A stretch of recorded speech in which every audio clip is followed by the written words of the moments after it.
السلام علیکم۔ سلجوقوں کے عروج کی اس نئی ایپیسوڈ میں آپ سب دوستوں کو خوش آمدید کہتے ہیں۔ دوستو، ہماری پچھلی قسط کے آخر میں آپ نے سفیریہ خاتون کو دیکھا جو کہ اپنی بیماری کی وجہ سے اپنے بیٹے کو الپ ارسلان سمجھ کر ان سے بات کرتی ہیں، اور ہماری آج کی اس قسط کی شروعات کوول قلعے سے ہوتی ہے، جہاں کمانڈر آندریاس قلعے کے دروازے کے ساتھ 3 سلجوق تاجروں کو پھانسی دے کر لٹکا دیتا ہے، اور پھر زینون سے کہتا ہے ملک شاہ سے انتقام لیے بغیر گزرنے والے ہر دن کے بدلے میں ان مسلمانوں میں سے میں ایک کو لٹکا دوں گا، میں ان کو استعمال کروں گا۔ دوستو، زینون پھر کہتا ہے ہم نے ابھی تک ملک شاہ کی مخالفت یعنی کہ جوابی کارروائی کو نہیں دیکھا ہے، کیا آپ کو اس کی فکر نہیں ہے؟ کمانڈر آندریاس کہتا ہے ہو سکتا ہے کہ ابھی تک ملک شاہ کو ہمارے حملہ کرنے کا پتہ نہ ہو، اور کوول بازنطینیوں اور سلجوقوں کے مابین ایک متوازن عنصر ہے۔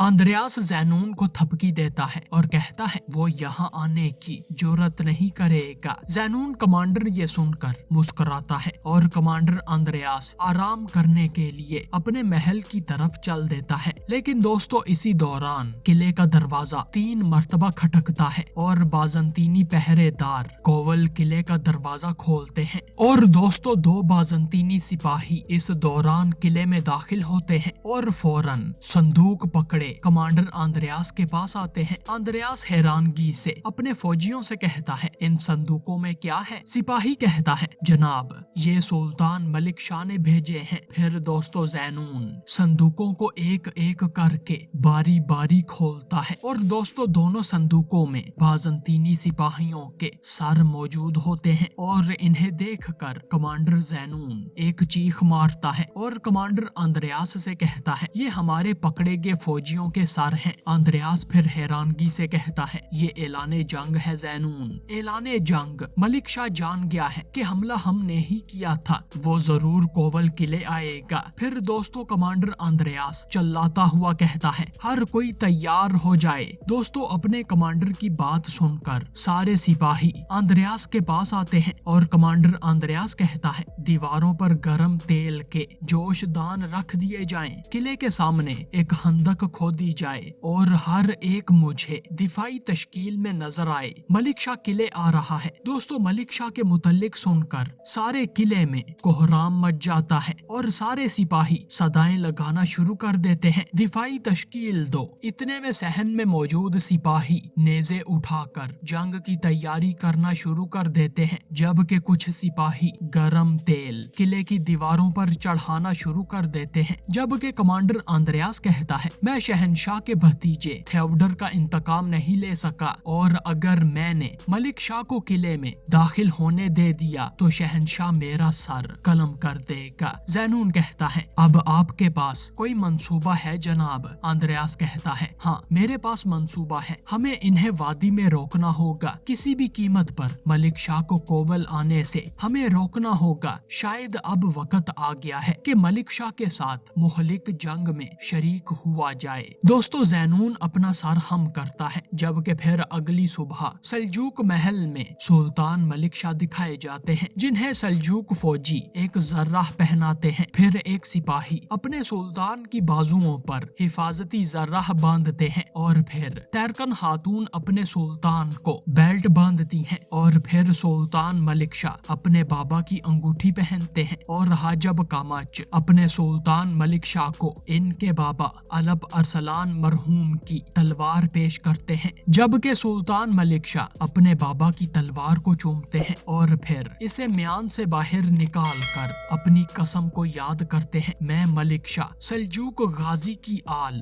چاگرے صاحب کا پوتا اور سلطان الپ ارسلان کا بیٹا، 17 سال کی عمر میں مجھے سلجوق کے شاندار تخت پر بیٹھنے کا شرف حاصل ہوا ہے۔ پھر دوستو تیرکن خاتون اپنے سلطان کو چوگا پہناتی ہیں، جبکہ سلطان ملک شاہ مزید اپنی قسم یاد کرتے ہیں، جس کے مطابق وہ کہتے ہیں اللہ سبحانہ تعالیٰ کے مقصد کو پھیلانے کے لیے اور ان کی ریاست کو عظیم بنانے کی میں نے قسم کھائی ہے، وہ جس کی تلوار پر انصاف ہو اور جس نے دنیا کے چاروں کونوں تک انصاف پہنچایا ہے، ظالموں کے خلاف کھڑا ہوا ہے اور مظلوموں को तहफ्फुज दिया है। काफिरों के जुल्म के खिलाफ लड़कर जिसने अपनी पूरी जिंदगी गुजार दी है, अब एक बार फिर से जहाद का वक्त आ गया है। कुफ्फार हमारी तलवार के नीचे आकर खत्म हो जाएंगे और हक के साथ धड़कने वाले दिल शहीद होंगे या गाजी। फिर दोस्तों सुल्तान मलिक शाह अपने वफद के हमरा महल के सहन में आते हैं और यहाँ सारी खवातीन और वुज़रा अपने सुल्तान को अलविदा कहने के लिए मौजूद होते हैं। तैरकन खातून फिर कहती हैं, मेरे सुल्तान, हमने हर जगह खबर भेज दी है, आपकी फतह के लिए तमाम मसाजिद में दुआएं की जाएंगी, अल्लाह आपकी तलवार तेज करे। दोस्तों सुल्तान मलिक शाह कहते हैं, आमीन। फिर महामलिक खातून कहती हैं, आपकी मुकद्दस जंग मुबारक हो बाबा। सुल्तान फिर अपनी बेटी से कहते हैं, अपने नाम मलिक की तरह मेरी फरिश्ता बेटी। फिर गौहर खातून कहती हैं, सुल्तान मुअज्जम, अल्लाह हमारी जंग को मुबारक करे। दोस्तों फिर सुल्तान मलिक शाह गौहर खातून का शुक्रिया अदा करते हैं और कहते हैं, अपना और इस जान का ख्याल रखना जो तुम्हारे अंदर है। फिर तैरकन खातून कहती हैं, सुल्तान, आपने सालहा साल जहाद में गुजारे हैं, कितने अच्छे दिन, कितनी अच्छी रातें हमने आपकी राह तकते हुए गुजार दी हैं। अब फिर से हम इस दिन के मुंतजिर होंगे जिस दिन आप वापस लौटेंगे। सुल्तान कहते हैं, फिक्र मत करें, अगर हम लौटे तो गाजी, अगर ना लौटे तो शहीद होंगे, और दोनों में से जो भी हुआ तुम्हें हम पर फख्र होगा। दोस्तों ये सुनकर महामलिक और तैरकन खातून के आंसू बहना शुरू हो जाते हैं, जबकि सुल्तान मलिक शाह कहते हैं, अल्लाह तुम सब की हिफाजत करे। फिर दोस्तों सुल्तान मलिक शाह अपने घोड़े पर सवार होते हैं और अपने काफिले के हमरा यहाँ से रवाना हो जाते हैं।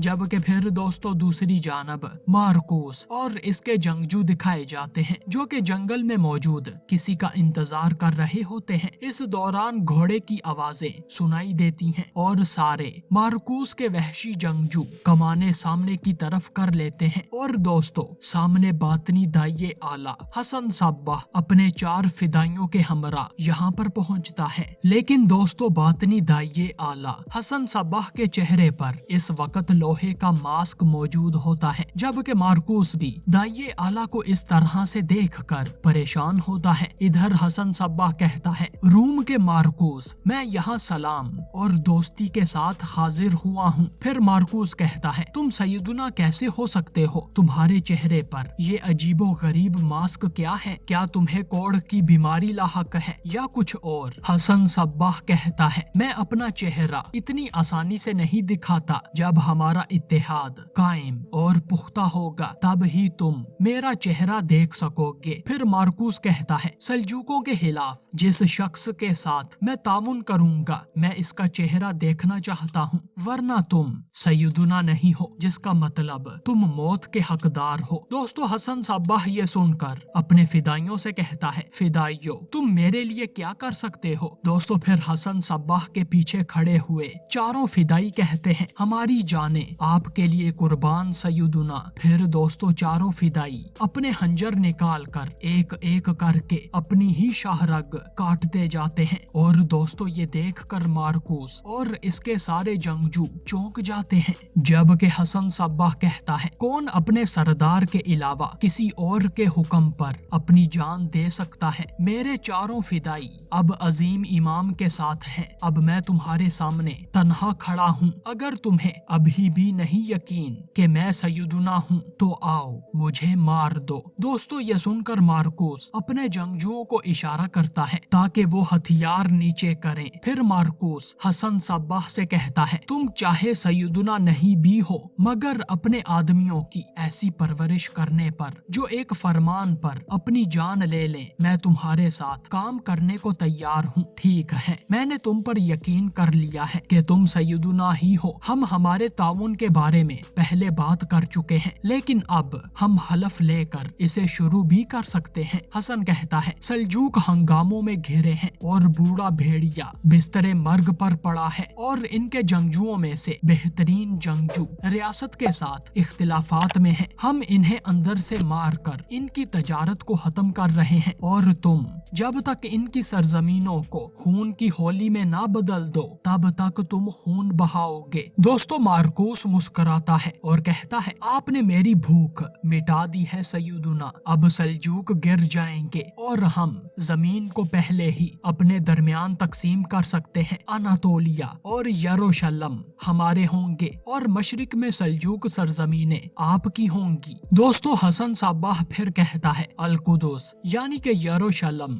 हमारे लिए भी एक अहम मकाम है। जब तक सुन्नी इस्लाम के मुहाफिज सल्जूक तबाह नहीं हो जाते, जहाँ भी हम होंगे वो जगह हमारे लिए मुकद्दस बन जाएगी। अब मैं आपको हमारे इत्तेहाद का पहला तोहफा पेश करूंगा। ये एक बहुत बड़ा तोहफा होगा। मार्कूस कहता है, क्या इसमें कोई खून है? हसन कहता है, हाँ बिल्कुल, इसमें खून मौजूद है। इसमें बहुत ज्यादा खून है। दोस्तों, ये सुनकर मार्कूस गरूर के साथ मुस्कुराता है और दोस्तों, यही हसन सब्बाह के इस होलनाक मंसूबे के साथ हमारी आज की इस किस्त का इख्तिताम होता है।